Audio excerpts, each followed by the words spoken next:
Hello and welcome to Drop and Give Me 20 with Phil Riston. I am Phil Riston.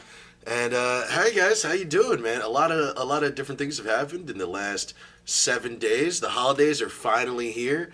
Kyle Rittenhouse got off scot-free, and Pete Davidson has entered his final form and become the fuckboy we all aspire to be. I'll get to all that stuff later, but I just want to check in with you guys. If you haven't noticed, I'm not in my usual studio. I'm actually on the road right now, trying to do a couple different shows, and I was actually, auditioning for a conference to do some different schools, different colleges and stuff around the U.S. Very, very fun, very interesting. It's kind of cool. I had to do a lot of a lot of like clean comedy, which wasn't great. Yeah, I went up. I had my audition about like 2 days ago, and I bombed. I don't know, or I didn't bomb. It was one of those. It was one of those things where it's like you thought you did a lot worse than you actually did. Like I didn't do well, and then I thought I didn't do well, and I left the room. But I was recording myself, so I actually went and rewatched the tape, and actually did really, really well. I don't know what that is. I think I'm just used to performing in small basement dungeons, where it's just basically like 20 feet by 20 feet. The ceiling is basically laying on your head, and there's 80 people stuffed into a room. So anytime you make a joke, it bounces off a million different walls, and it can be so loud that it's deafening. That's the type of, positive reinforcement that I'm used to, instead of doing a banquet hall that fits about 500 people, but it really has only about 60 people in it, and the ceilings are extremely high. So I'm not, I would do a joke, it would get a laugh, but it wouldn't get the type of laugh that I craved. Yeah, you can tell my parents weren't around very much, but I need the validation. It didn't give me that validation, and I would just lose it. I was just like, as soon as I didn't get the laugh that I wanted, I just kind of started hitting harder or putting more energy into things. And I think it just caused like kind of an erratic vibe. But it was good. It was good. Shout out to all the people at the conference and stuff. It was a really good vibe. I will say though, it's like this is like so like a different type of comedy. First off, I couldn't curse. Or you can, but it's frowned upon since you're doing schools and stuff like that. So that was a big thing. And I'll tell you this much, man. Even with my subject matter, I didn't curse, but even with my subject matter, it didn't really resonate that well with other people. Like I'll tell you right now, I didn't know how.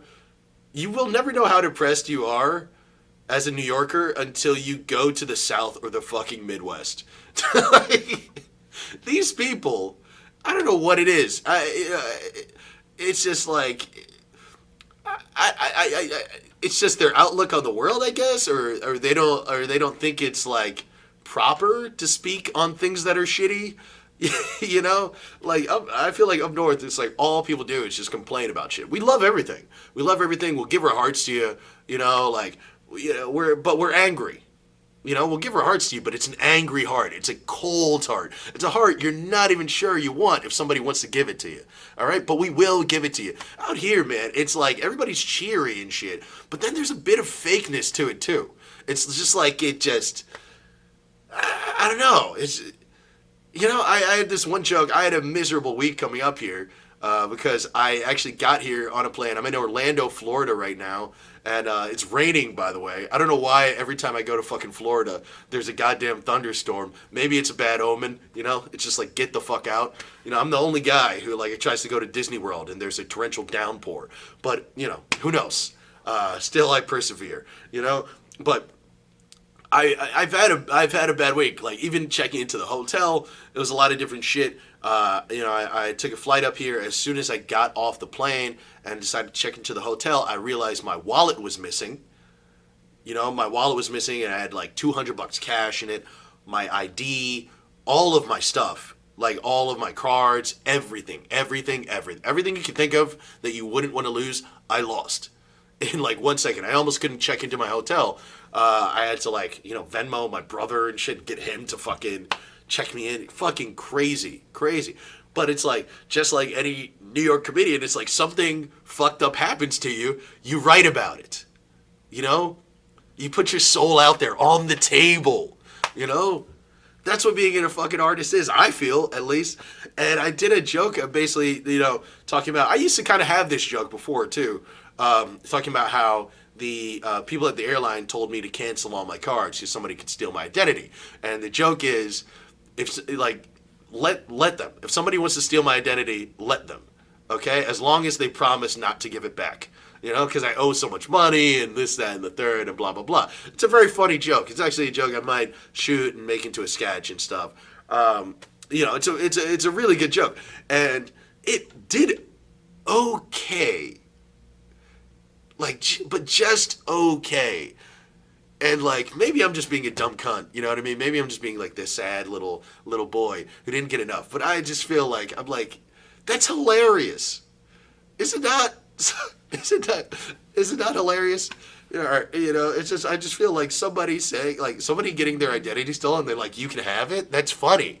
But maybe I'm just too fucking sensitive. I don't know, man. I don't know. I just had a hard time connecting with people out here. Not just with that, but just, I don't know. Fucking Southerners are weird. I was hanging out with some of the other comics who are great guys. They're fucking hilarious. They're great guys and shit. But I'm hanging out with them. And all of a sudden they start taking a poll about who eats chicken sandwiches with jelly. Like a chicken biscuit. They put jelly on it. And they started telling me about how that's the only way to eat it and this, that. What? What are you talking? Jesus Christ. That's what I'm saying. It's Southerners are on a whole fucking other level. It's is there anything you fat fucking Southern people will not stuff into your goddamn mouth? I don't know what happens on the other side of the fucking Mississippi, but you people are fucking wild. No, okay? Jelly. You're talking about the thing that goes with peanut butter. Jelly. You throw that on chicken. Doesn't it have enough? It's a fucking chicken biscuit. Doesn't it have enough bad shit on it? Why are you throwing more? For me, maybe I'm crazy. Everybody looked at me like I'm nuts. I'm spending the last fucking week dealing with people who look at me and hear me say something and think I'm insane. Okay? And that's what I've been dealing with. I feel like I'm the sane guy at the loony bin, but everybody else thinks I'm insane. Fucking crazy. Fucking jelly on a biscuit. Jesus fucking Christ. I come from New York City, okay? New York goddamn city, where we eat hard meats and hard cheeses, all right? We don't have time for your trailer park experiments. Jesus Christ. Oh my God. Jelly on a chicken sandwich. I mean, geez, the amount of ways Southerners like to mix shit, you would have thought they wouldn't have been such fans of segregation. That's separate. Why can't you keep the fucking chicken sandwiches separate? I don't get it. I don't understand it. I just think it goes against God, is all I'm saying. It goes against God. This type of brazen attitude to your food clearly explains why Kyle Rittenhouse thought he could just walk around and do whatever he wants. You people are doing whatever you want, and you just think it's fine, and the world has to accept it. Take the jelly off the goddamn chicken sandwich. Get over yourselves. Oh, my God. That was insane. It's gross. I bet you it tastes good, but you know what? I'm stuck in my ways. I'm not doing it. I'm fucking done. Fucking jelly on a chicken sandwich. How dare you? How dare you? Oh, God. This has been a wild week, man. Yeah, I don't know. I'm in a bad mood. I'm sorry. Maybe that rant wasn't totally just about the chicken sandwich or even Apga and shit. I have the worst fucking crick in my neck, bad. I talk about getting older a lot on stage, and I really am in a bad way. I'm only 30, but it's just weird shit. My body hurts. I sleep wrong now. If I don't sleep literally on my back, I cannot walk the next day. I have to sleep flat on my back or I cannot get up. My shoulder is fucking crazy. Someone in the comments, you guys have helped me out before with music recommendations and shit like that. And just general support. If anybody knows some sort of like exercise or something for like the back of your shoulder blades, like please help me because I'm dying. Like I still feel it now. Like that might have been why why the set didn't go so good. You know, I mean Jesus Christ. Like I was playing injured. You know, and I can't curse. You know, so I'm playing with a bum shoulder and a hand tied behind my back. You know, how much do you expect the set to be? How good do you expect the set to be? I don't know. It's just it was a fun week though. There was a lot of really fun people, a lot of really like cool comedians. I got to network with a lot of really fun people, a lot of nice people. Getting to understand the whole college scene, which is hilarious because I had dropped out of college. So the whole fact that now I'm following my dreams and coming back to colleges, begging them to take me, is like a little ironic and kind of hilarious.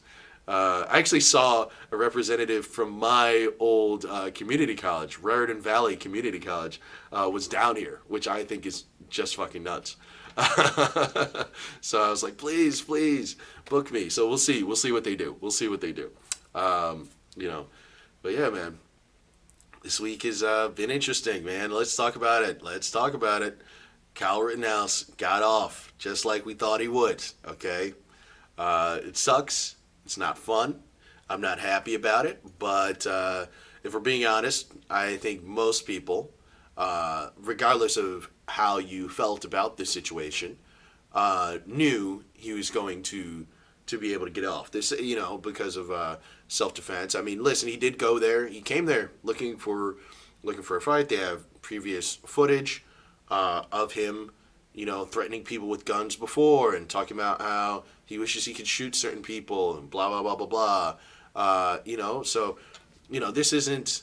It's funny because they demonized Mike Brown in New York Times saying he was no angel, and then this guy they almost prop him up saying a kid who always idolized law enforcement, and it's just like this is all bullshit. Like even with the whole self-defense law, it's like it is self-defense, but at the same time, it's like how many black people do you think were in similar situations to that who still went to jail forever? Like for fucking ever. Sandlot. Forever. Constantly. There's so many of them. How many black people do you think shed tears like that and got put under the jail? So it's like it is self-defense and everything like that. Technically, even though he came looking for a fucking problem, yes, it is self-defense under the eyes of the law. But at the same time, I don't know if it would have counted as self-defense for anybody else in our society. So it's just I don't know where we're going, man. I'd say like just prepare, man. Prepare. I'll be real with you. Like the next time some like really wild shit happens, as far as like police brutality or some sort of high profile death, it's going to be a big problem, and I don't know what's going to happen, to be quite honest with you. Like Kyle Rittenhouse, I think it kind of sets a certain precedent as well too, because now this empowers every other white guy who has an AR-15 to come to protests and wave guns at people and threaten people, And here's the thing, is a lot of those people are going to see themselves as Kyle Rittenhouse as if a lot of their shit is cut and dry, and it's not going to be. A lot of these people are just going to end up shooting people for no reason. Their gun's going to go off, and it's going to start this insane riot, and this, that, and the third. A lot of the people that Kyle Rittenhouse is inspiring are not going to be people who are guarded under the level of self-defense. Some will be, simply because everybody else is scared at the guy who has a gun. So yes, they are going to lash out at you, buddy. They're fucking frightened of the insane person who decides to play God and decides to play judge, jury, and executioner. So they go, hey, it's 8-on-1, fucking get him. It does make sense. You can't act as if you're like, but I have my gun. Like, I'm here to keep everybody. You're not here to keep anyone safe. You're not here to keep anyone safe. You're here to threaten everybody and make yourself feel safe. And through that, a lot of problems happen. So I don't know what's going to happen. I think a lot of white people are just going to end up bringing guns to protests. I actually think also too this is going to spark possibly a liberal spike in firearms purchasing and stuff as well. Because I'll be real with you, man. Uh, People like him make me want to buy a gun. Like it's so weird because like all those types of people, this kind of like alt right, kind of like white supremacist dudes, they always talk about how everything's being taken away from them, and how they have to protect everything, and how afraid they are. But it's like, dude, I see people who look exactly like me die all the fucking time, constantly. And then I see people like you argue about it and basically say that it's bullshit and this, that, and the third. And I see like you threaten me with that type of stuff. If anybody should feel the right to have a gun, it should be me and everybody else who's on my side, whether they're white or not. People who are against fascism, people who are just against racism, period. Even if you're conservative, you know what I mean? I mean, Jesus, there has to be a fucking line. So it's kind of scary, man. And New York is kind of changing those laws right now about having a gun license, where you can have a gun in New York City proper. So that's gonna be a whole interesting thing as well. I've even talked to a couple friends who have their gun license in other states and might be getting their gun license in New York City. It's a whole goddamn thing. It's a whole goddamn thing, man. In the next 10 years, I don't know what America's gonna be. The streets are gonna run red with blood. All right. Yeah. I'm nervous, but it is what it is. Let's just hope there aren't as many butt hurt white dudes in the world as we think there are. Right? Smiles, everybody. And I think, I don't know. I mean, like, so you have Kyle Rittenhouse, and then you have Pete Davidson. So I think across the spectrum, white guys are winning right now. I'll tell you right now. Pete Davidson, that dude is on a fucking tear. I don't know what's up. I honestly don't know what women see in him. I feel like too he's some guy that like he's the type of guy I feel that like he'd only do well kind of now, like during the feminist movement. Like he's basically like a fuck toy for like women. Like he's the guy that they can just call over and fuck and like throw away whenever they want to. He's like sad, so they feel they can manipulate him. All that sort of shit. People want to say he's like a fuck boy and like oh, he has that like lankiness and shit. I'm sure that's like hot to women and shit, sure. But I'll be honest with you, man. Am I crazy? He just doesn't look that great, especially now. He's getting older. He's still doing all these drugs and shit. He does not look very good. But I think it's just the whole thing of just like, he he just can be easily manipulated. I mean, Ariana Grande chewed that guy up and spit him out. So ladies, if you want to fuck Pete Davidson, more power to you. I think it's great.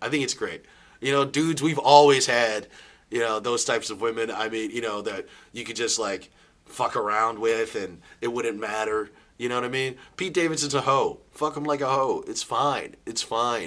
Everybody loves hoes. Men like hoes. Women like hoes. Everybody loves a hoe. Find your hoe. I think that's good, man. I think that's nice for Kim Kardashian, because I think Kim Kardashian too. She needed something like this. She needed like a palate cleanser. She's been fucking one of the world's most talented men in existence. In all of existence, she's been fucking one of the world's most talented men ever. Okay, this guy is basically like he makes digital classical music. He's like Mozart with a fucking synthesizer, as my friend Momo would say. He's like, she's been fucking literal greatness. But the problem with literal greatness is fucking insane. It's too much. The people who are that good are also very weird. They can be very erratic. They have a lot of emotional problems. They say things and do things that can't really be explained, but because they're so special, everybody else just accepts it, and that becomes a problem. So tell you the truth, I probably feel like in her life, she's always she's dated popular dudes, but she's always dated mediocre men, if you really think about it, in that spectrum, right? I mean, who the fuck is Chris Humphries?